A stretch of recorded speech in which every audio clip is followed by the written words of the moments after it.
Hi Cameron, welcome.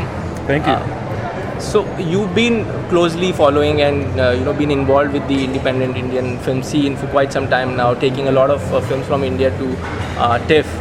Could you just talk about how you've seen the scene evolve in terms of the films that are coming out, in terms of the change in the kind of stories that you are seeing in coming out of India? Sure.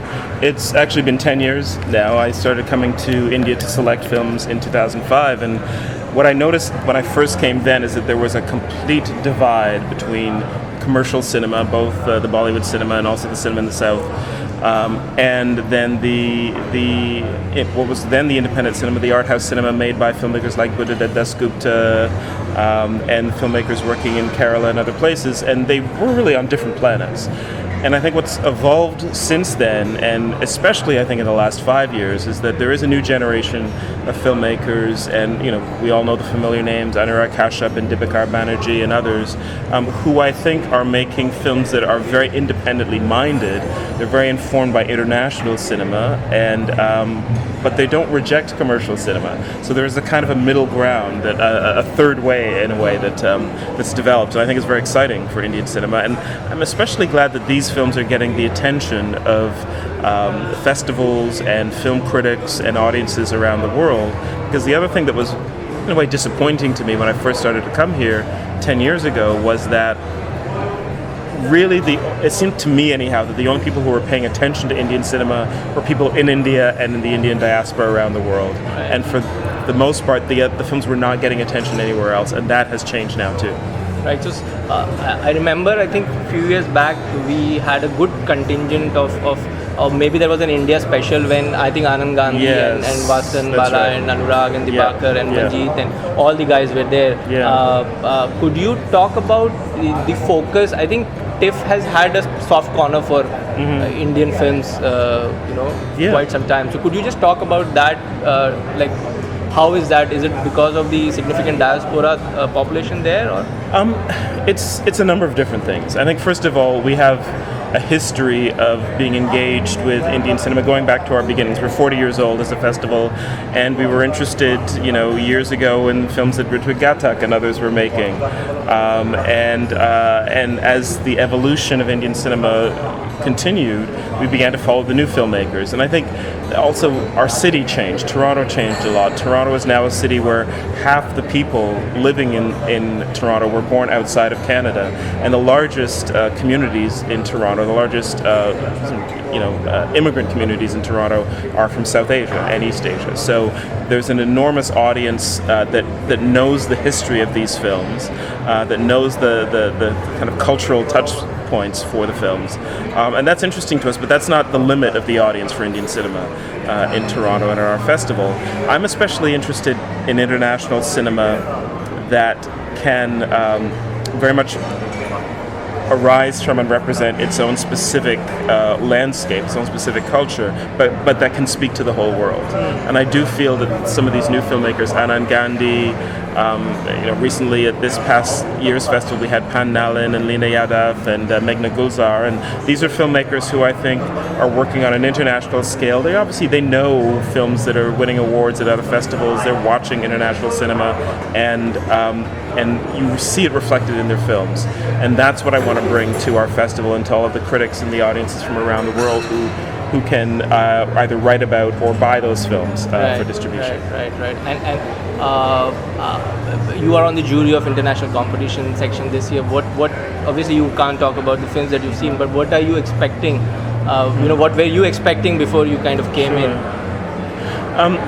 The jury that I'm sitting on, we're looking at the first features, which are always interesting because first features have a certain kind of a passion, a concentration of energy that you never find again, because it's everything the filmmakers ever wanted to express in that first feature film.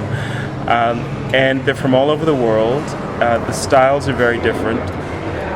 It feels like it's a very current selection of films.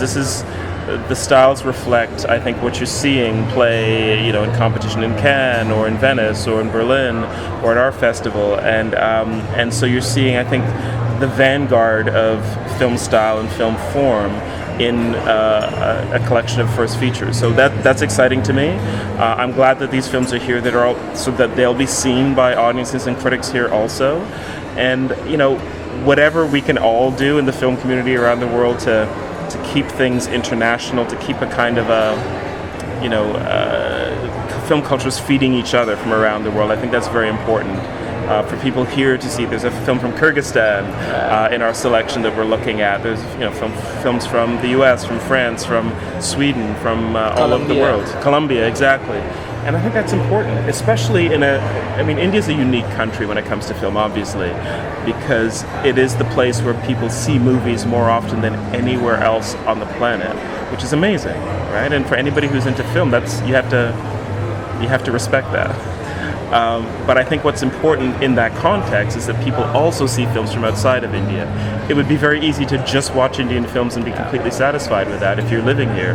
But I think a festival like MAMI offers the opportunity to actually just expand your view of what cinema can do. Right. And also, I think TIFF was involved in kind of hand-holding or mentoring the new team at MAMI. There was a workshop earlier this year. Could you just talk about that collaboration with? Can we expect something larger going forward, like a sister festival or something? I think the first thing to say is this was really more of an exchange of experience than mentoring. Anuj Chopra reached out to me, and I came to Bombay in February with my colleague Natalie Liu, who's also here again, and she heads all of our production and technical side. And we spent 4 days with the MAMI team talking about all elements of putting a film festival on. We told them how we do things, not how they should do things, but how we do things in Toronto, ways that we found to solve certain issues that come up. And then we did a lot of listening. We spent a lot of time trying to understand the specific realities of putting a festival on in this city. One very concrete example, when we have a big premiere at one of our big houses in Toronto, we shut down the street. We go to City Hall, we say we need to shut the street down for this date, and you cannot do that here, right? It's impossible. So things like crowd control, like ticketing systems, like how do you engage with sponsors, marketing, all of those elements we talked about, programming we talked about a lot. I think that's the area where there's the most in common. I mean, the taste that is demonstrated by the programming team here, very similar to our programming team. They're looking for the best films and they're very current with what's going on around the world. All of the other elements are very specific to the location. Right. So we try to help them, come up with whatever solutions are best, but very much paying attention to what's going to work here, not trying to impose what works in Toronto. Right. And have you been able to see some of the other films outside of the ones in competition? Maybe you can talk about them if you've seen some of the Indian competition films. I haven't been able to go to any screenings beyond the ones we have 3 a day, so it's a pretty full schedule. But I'm aware of some of the other films that are screening here outside of the section that I'm adjudicating, and I think it's a strong lineup. I'm impressed with it. Was there something like you really wanted to watch? There are several things. I was able to see an early version of the opening night film of Aligarh before it was completed, and I was very impressed with that, and I wasn't able to be here for opening night. So I hope I get a chance to catch up with that. Right. Also, obviously, if you could talk a bit about, running a festival yourselves of this size of Toronto, and especially on curating for the festival, for programming for the festival, in terms of what we would be very interested in understanding is how do you separate your own biases from from what you want the audience to see. Obviously there is an element of your own interests, thematically and otherwise, but like how do you manage that? I think it's experience. I was a film critic before I was a programmer, and when you're a critic you just get to impose your own opinion on your readers, and I did that for many years. And then becoming a programmer, you understand that it's not just about your own opinion. You have to really take an audience into account, and that engagement, that communication between the film and the audience is really what programming is. And if the film doesn't work for the audience, then you haven't done your job. It's not that the film is good or bad based on that, but you have to understand that your work is to bring an experience to an audience. And sometimes it's not just a matter of just putting the film up on screen, but you have to contextualize it. So how you write about the film, how you speak about it, how you introduce it, how the filmmaker engages with the audience after the screening in a Q&A, all of those things help shape the experience for the audience. So those are the things we pay a lot of attention to. I'm aware that we have many different audiences at our festival. We're a big festival, and we're big because we acknowledge that there are many different kinds of film viewers out there. So we have, an experimental film section that's attended only by people who are into experimental film. We've got a genre film section, a kids film section, a documentary section, and many others where we try to really bring films to Toronto that will excite and engage many different kinds of audiences. And my job is to oversee that team to make sure that there is the best balance we can find every year, and that no matter what kind of movies you're into, you're going to find something at our festival. That's not always easy, honestly, but that's the job. And if it was just a matter of me programming what I like, I think it'd be a much reduced event. Right. And we've seen a lot of Indian films. I think coming back to the first question that we started, we've seen a lot of Indian films kind of going out and not only screening but also winning at a lot of international film festivals in the last couple of years. For a long time there has been this parochial interest in India, obviously, about whether and when and whether our films will be able to kind of go beyond the traditional diaspora audiences, like maybe the Korean cinema has, or maybe Iranian cinema has kind of found a global audience. Is there a sense that somewhere that's happening probably in terms of acceptance, or is it too early to talk about it? I think that's happened. I think and it'll happen more. I think the very clear example was the Lunchbox, which traveled everywhere, which was picked up by the most prominent distributor in the world for independent film, Sony Pictures Classics, and which, to my view, should have been nominated for an Academy Award. Probably would have won if it had been nominated. I think when the film is of a high enough quality and is accessible enough a story, then the audience is there around the world. Bigger question for me is that audience here in India?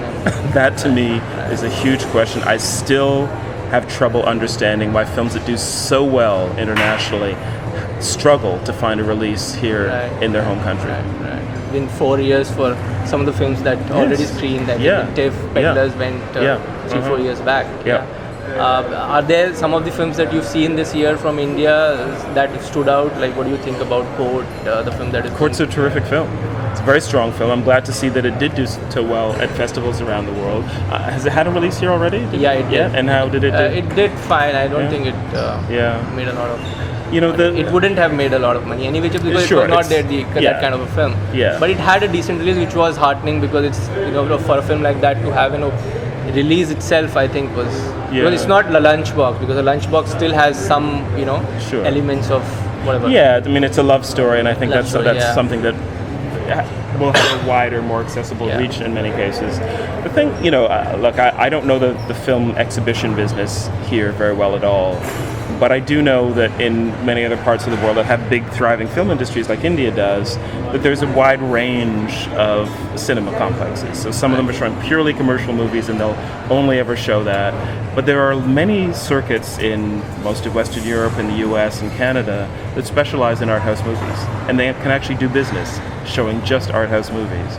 And I think that's still a bit of a struggle here. I hope that's the next step, because the films are there. The talent is here. The filmmakers are making these films. They're taking their films around the world and doing very well. And I think they need to come home to a warmer welcome, honestly. A much broader audience than just festivals, I guess, in India. So, are there some of the films that stand out in your memory in like recent past?